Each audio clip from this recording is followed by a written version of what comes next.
people like me. You need people like me so you can point your f***ing fingers and say, that's the bad guy. That's the bad guy. That's the bad guy. That's the bad guy. That's the bad guy.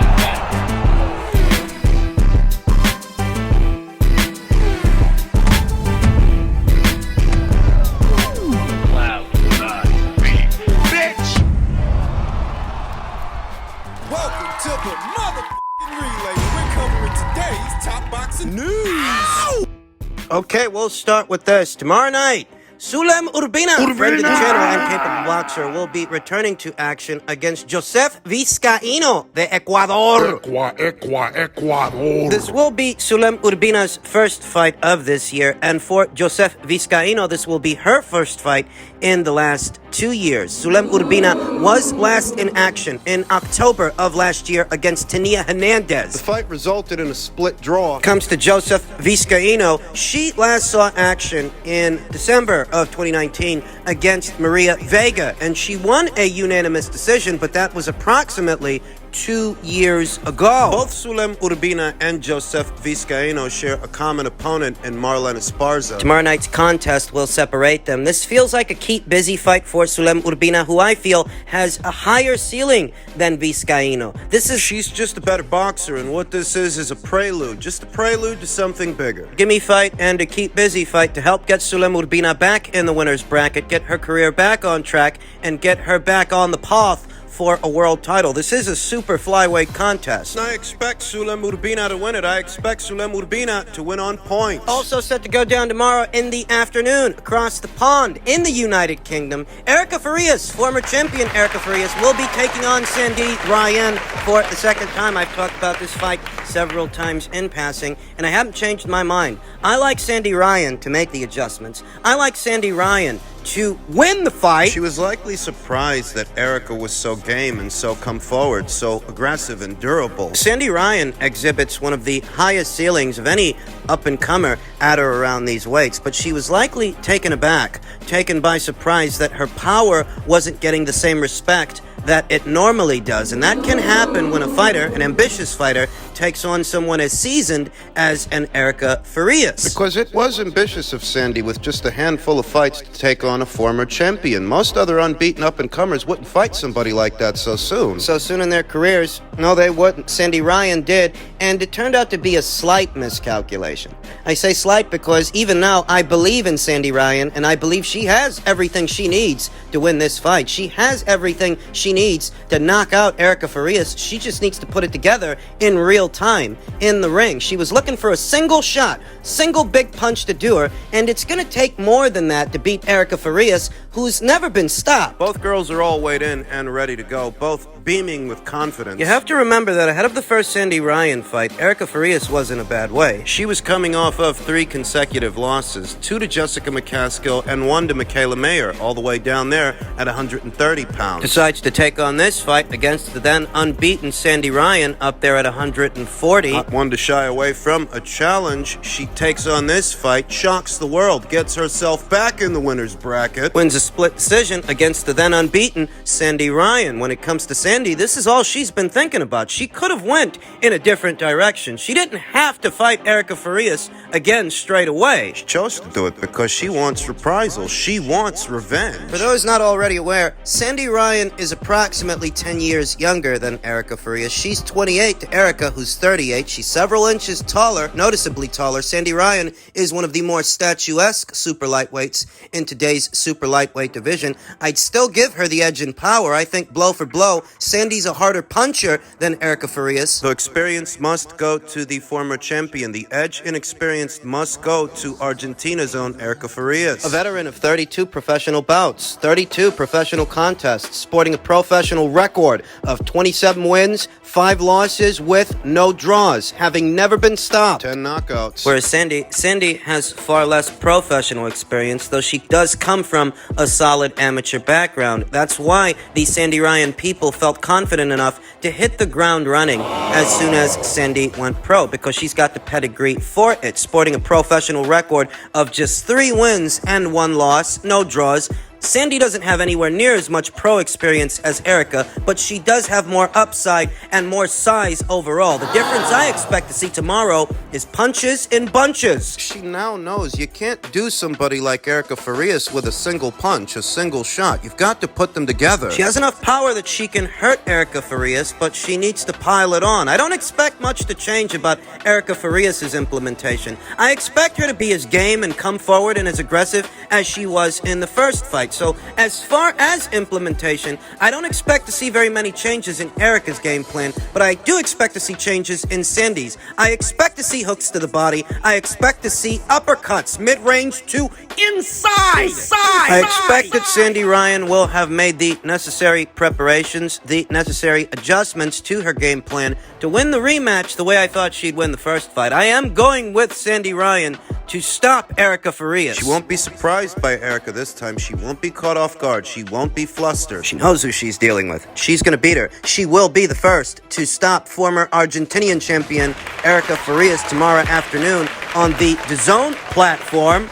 Also set to go down tomorrow on the DAZN platform on the undercard of Virgil Ortiz versus Michael Mckinson. Unified flyweight champion Marlen Esparza will be making a mandated title defense of her 2 alphabet titles against Eva Guzman. Eva Guzman, the southpaw. Marlen Esparza, the orthodox fighter. The reigning champion is approximately 3 years older than the challenger, several inches taller. She's got a bit of a height advantage, bit of a reach advantage. Eva Guzman's got more professional bouts than Marlen Esparza, but not against fighters like Marlen Esparza. Or the fighters that Marlen Esparza has been fighting. Sinicia Estrada, Ebeth Zamora Silva, Naoko Fujioka. Yes, Marlen Esparza has often been accused of being on the generous end of certain decisions that were otherwise close. She has had some close calls, but those were against better fighters, more decorated fighters than Eva Guzman. There's a vulnerability to Eva. She's a serviceable fighter up until a certain point. Though to the eye, there seem to be several countering opportunities there when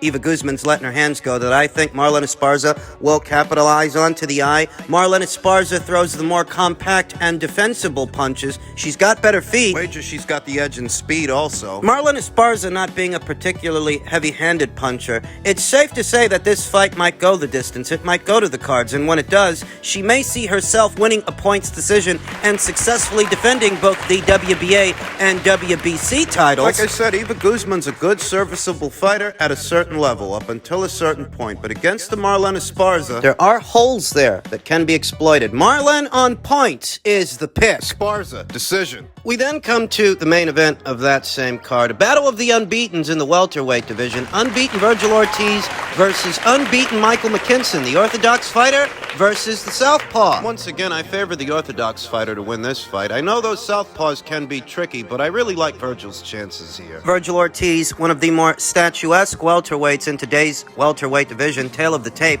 They appear to be evenly matched, both Michael Mckinson and Virgil Ortiz. There's no big discrepancy in size between them. Though somewhat of a discrepancy in their ages. Michael's 4 years older than Virgil, though he's far from old. This will be Virgil's first fight in approximately 12 months. That's right, it's been that long. It's been a year since Virgil Ortiz last saw action. He was last in action in last year against Igis Kavaliauskas in August of last year. He saw action 2 times. Fought Maurice Hooker in March, Igis Kavaliauskas in August. His ring return was sidelined by a case of rhabdomyolysis that he has since recovered from. He's going to be in action against the United Kingdom's own Michael Mckinson, a finesse-fighting kind of guy. More boxer than puncher. Somewhat of a slickster whose sweet spot seems to be mid-range to inside, fighting with the lead hand low, the right hand, him being a southpaw. Michael Mckinson last saw action earlier this year in March. He fought 2 times last year. It's important to note that Michael Mckinson in his last 6 fights collected the scalps of 3 unbeaten fighters. It's likely why he's so confident ahead of this fight. He beat unbeaten Luis Verón, unbeaten Martin Harkin, and unbeaten Chris Congo. Can he beat unbeaten Virgil Ortiz? I don't think so. Styles make fights. And he ain't got the style for this one. Virgil Ortiz being as aggressive and heavy-handed, as physically imposing as he is, and Michael Mckinson being the mid-range to inside fighter that he is, he's got to step into the kill box just to land anything. And in the kill box, he's not a big puncher, you understand. He doesn't pack a big enough wallop that I think think he can get Virgil Ortiz's attention, that I think he can get Virgil Ortiz's respect. Quite the opposite. I don't see what Michael Mckinson has in his tool bag that's going to stop Virgil Ortiz from coming forward and laying into him. Don't misunderstand me. Power isn't everything. It isn't. Power can be worked around, and power can be neutralized. But I happened to take in Michael Mckinson's previous fight with Alex Martin, and there were moments in that fight, mid-range to inside, where Alex Martin was getting through with shots. Here and there were moments where he was touching Michael Mckinson. If Alex Martin can touch you, Virgil Ortiz can touch you, but Alex Martin ain't the puncher that Virgil Ortiz is. He doesn't apply the constant pressure, doesn't have the heavy hands that Virgil Ortiz has. I happen to think that the most that Michael's got working for him in this fight is that Virgil Ortiz has ring rust he needs to shake off. Cutting angles, his movement, his feet, they can buy Michael Mckinson some time. They may keep him in the fight early on, coupled with Virgil Ortiz having to shake off the ring rust, having to shake off the cobwebs, having not seen action since August of last year. It's conceivable that he'll be a bit rusty out there, at least in the beginning, but once he gets into a rhythm and finds his groove, it's all downhill for Michael Mckinson. Once Ortiz starts laying into the guy and letting his hands go, Michael Mckinson ain't got enough firepower to keep him off. Don't forget that Virgil Ortiz has already been in there with some interesting guys that pack an interesting punch. A former champion in Mighty Mo Hooker. Yeah, he's a puncher with a lot of length and a lot of experience, perhaps at 140, but he's no small fry at 147. A little guy, Igis Kavaliauskas, two-time Olympian Igis Kavaliauskas, who we all know dropped Terrence Crawford. Even if the referee didn't rule it a knockdown, even if the referee ruled it a slip, we all know what we saw. That guy packs a big enough punch that he dropped one of the best pound-for-pound fighters in the sport. Virgil Ortiz fought that guy. He took that guy's best. He took that guy's shots. He took that guy's power, and that guy has more power than Michael Mckinson. On some level, you have to be able to put a dent in the guy, accumulate damage of some kind, and Virgil Ortiz has already been in there with bigger, more interesting punchers than Michael Mckinson. I don't think this guy's feet is so fancy, he's so fleet of foot, that he's gonna offset Virgil's power for 12 rounds, since he doesn't stand much chance of knocking him out. In 22 professional contests, Michael Mckinson has only ever knocked out 2 guys. He's only ever won 2 of those fights, 2 out of 22 by way of knockout. Whereas Virgil is 18-0 with 18 KOs. He's literally stopped every man he's shared the ring with, so you do the math. Men lie, women lie, numbers don't. I'm going with Virgil Ortiz by way of knockout, at or around the midway point. I don't think Michael Mckinson can keep this guy off of him, let alone for 12 rounds. I don't see it. I think in the beginning we might see a bit of ring rust from Virgil. Michael Mckinson's defensive prowess may very well buy him some time. His movement, him cutting angles. But he's not going to avoid this guy's power shots for a full 12 rounds. He's going to get caught.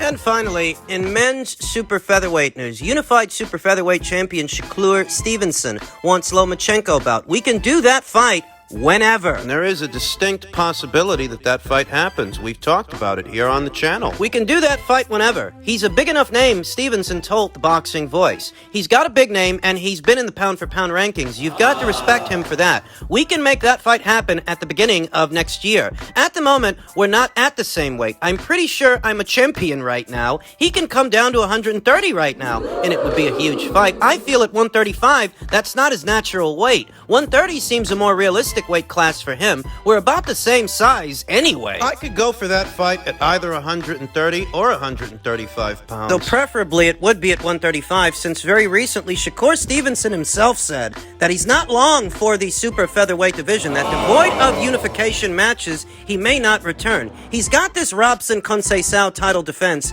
coming up in a few weeks' time. Beyond that, who knows if he doesn't decide to move up to lightweight in his very next fight. Don't forget that the other alphabet titles are on other sides of the street, and that poses a problem. Newly crowned unbeaten IBF champion Joe Cordina has to defend his red belt against mandatory challenger Shavkat Rakhimov. Joe Cordina is a matchroom fighter. Shavkat Rakhimov is no slouch. That's the same Shavkat Rakhimov we saw fight Jojo Diaz to a draw well over a year ago. Could the title end up changing hands? And if it does, how much more difficult would that make the situation? The unification situation for Shakur Stevenson. You think about the WBA heavyweight title. Roger Gutierrez is set to defend it against his mandatory challenger from the Dominican Republic, Hector Garcia, who's coming off a career-best win, a one-sided beating he dished out to then unbeaten Chris Colbert. Essentially what I'm getting at is that these aren't top-ranked fighters, and because they're not top-ranked fighters, the fights might be difficult to make. We know how difficult cross-promotional and cross-platform fights can be to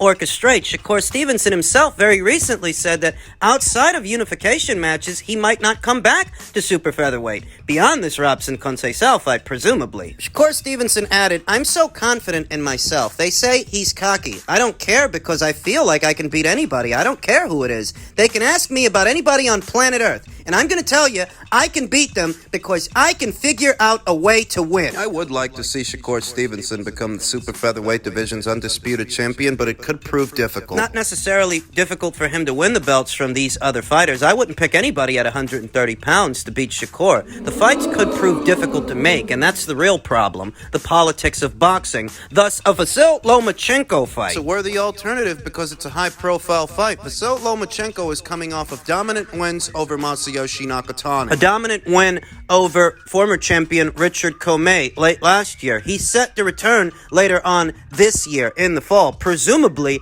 at 135 pounds. Also set to go down later on this year in the fall. Devin Haney will be boxing George Kambosos Jr. for a second time. If he successfully defends all the alphabet titles he's currently in possession of, is he going to stay at 135 pounds? Is he going to stick around to defend all those belts against Vasyl Lomachenko? He's got options. He can stick around and do a big fight with Vasyl Lomachenko, who likely will be named as WBO mandatory challenger. By that time, he might be. And if he sticks around, he can do a big fight with that guy. And I don't know, maybe he loses that fight. Maybe Vasyl Lomachenko becomes this division's undisputed champion. Or maybe he doesn't fight that guy. Maybe he decides to move up. Join Teofimo Lopez, former lightweight champion Teofimo Lopez, up there at 140 pounds. Let the titles go vacant, at which point Vasyl Lomachenko might pick one of them up and defend it against Shakur Stevenson, who by that time might be moving up to the lightweight division from super featherweight. It can happen. The beauty of it all is that Shakur Stevenson is not one of these guys name-dropping Gervonta Davis as a potential opponent option. He's being realistic. He's being realistic about what the future might hold for him and not wasting anybody's time. His own time, yours, or mine. Floyd doesn't want Shakur to fight his boy anyway. Shakur's not even entertaining questions from the media in reference to such a fight because such a fight